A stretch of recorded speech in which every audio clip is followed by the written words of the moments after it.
Des fois, en rigolant, je dis oui, j'ai eu une dizaine de thérapeutes dans ma vie. Je me définis comme le Woody Allen de l'Avesnois, ou l'homme frais bocage des pâtures. Euh, c'est vrai que, en fait, je suis quelqu'un qui est dans l'émotionnel, j'étais un enfant qui pleurait facilement, qui rit facilement.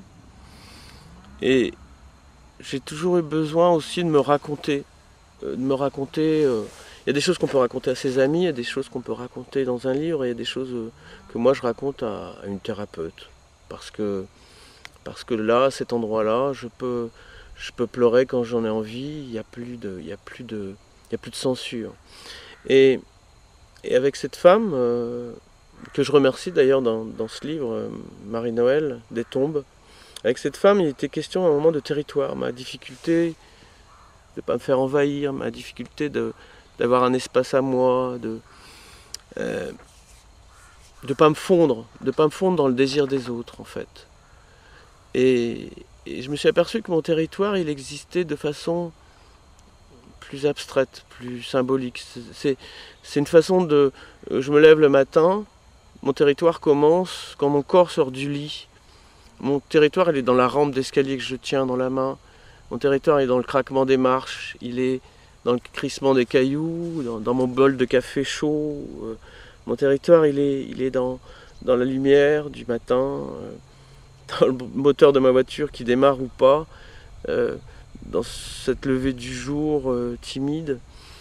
J'ai une sorte de territoire comme ça, qui bouge avec moi, qui est en fait un territoire du regard. En fait, j'habite les êtres que je regarde, ou j'habite les arbres que je regarde, j'habite les rues que je regarde. Voilà, c'est ça mon territoire. Mon territoire est dans le regard, et ensuite c'est le langage qui pose des jalons, des petites clôtures, qui plante des haies. Voilà, c'est l'idée du territoire du papillon, c'est cette idée-là de me dire finalement j'habite où? J'habite mon corps, j'habite l'espace, j'habite la lumière. C'est le territoire du papillon.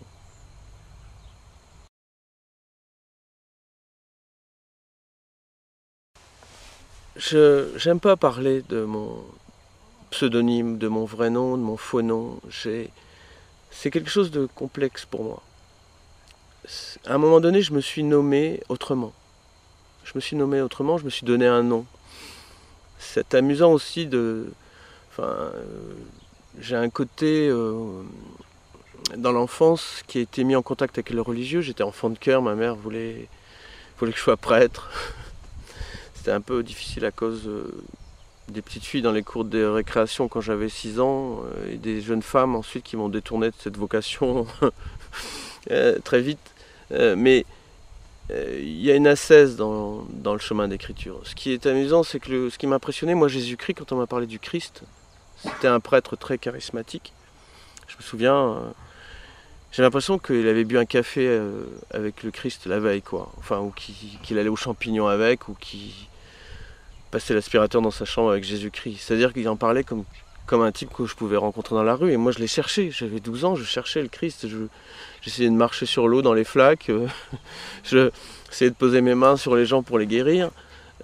Cette puissance du nom qui guérit, du nom qui révèle, voilà, je l'ai vécu comme miraculeuse dans l'enfance. Vraiment.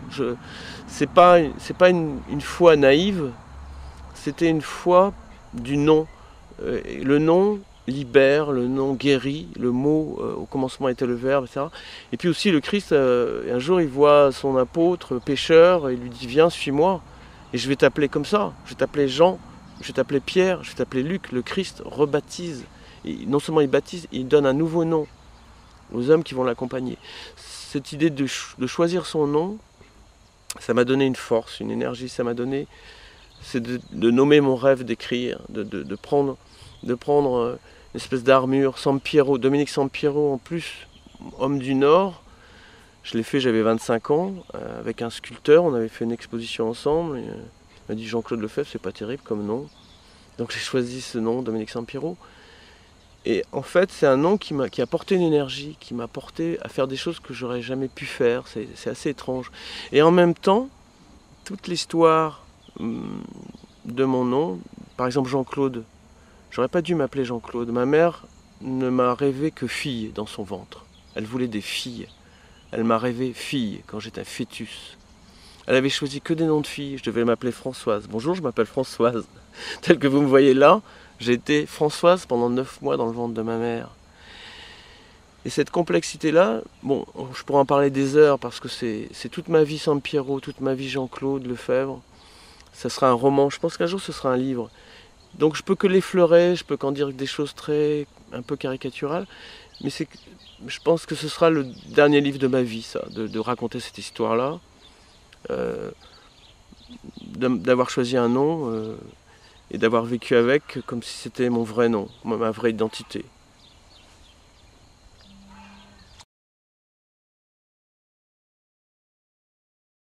Pour moi, il n'y a pas de séparation entre l'image mentale et l'image cinématographique. Quand je raconte une histoire, j'entre dans l'image, j'entre dans un univers et j'essaie de faire entrer avec moi le spectateur ou le lecteur.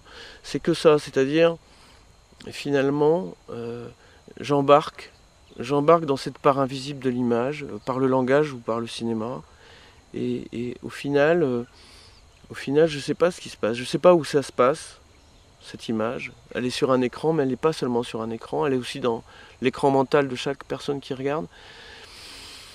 Cette image intérieure, pour moi, c'est le lieu du miracle, c'est le lieu de la communion, c'est le lieu où tout est unique, précieux, différencié, et où tout est infini, multiple, indifférencié. Voilà, ce lieu-là où tous les contraires s'expriment et se manifestent dans une forme. C'est ça qui me fascine. Et c'est le lieu de l'apparition, c'est le lieu du miracle. Et l'image a toujours quelque chose de miraculeux, profondément.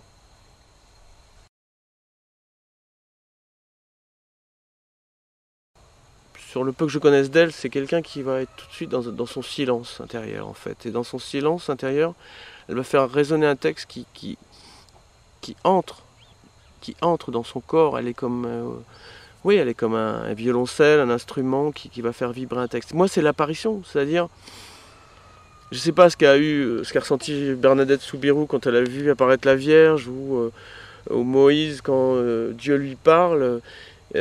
Mais mon texte apparaît dans le corps de l'autre comme quelque chose dont j'avais pas imaginé la puissance vibratoire. C'est pas sur la question de dire que mon texte est bon, mauvais, fascinant, mais finalement ça devient un autre texte et ça me fait apparaître quelque chose que je n'avais pas vu dans ce texte. Voilà. Et aussi, et tout à coup aussi ça me dit, ah ben oui c'est vrai, donc je l'ai écrit ce texte, c'est moi, oui c'est ça. Maintenant c'est dans sa bouche et ça vibre dans son corps, ah ben oui ça s'est passé un jour et maintenant ça vit. Et ça va aller sur les tables de nuit des femmes qui lisent, ou dans les bibliothèques, ou dans le métro, dans le train. Et cette espèce de vibration va se déplacer de corps en corps. Et voilà. Avec Jacques, c'est notre complicité. Chez Jacques Bonafé, il y a une folie tellurique dans ma région, le Nord. Cette terre qui est verdoyante, il y a une puissance de la terre qui tord les arbres, il y a le ciel. Le ciel peut rendre fou. La pluie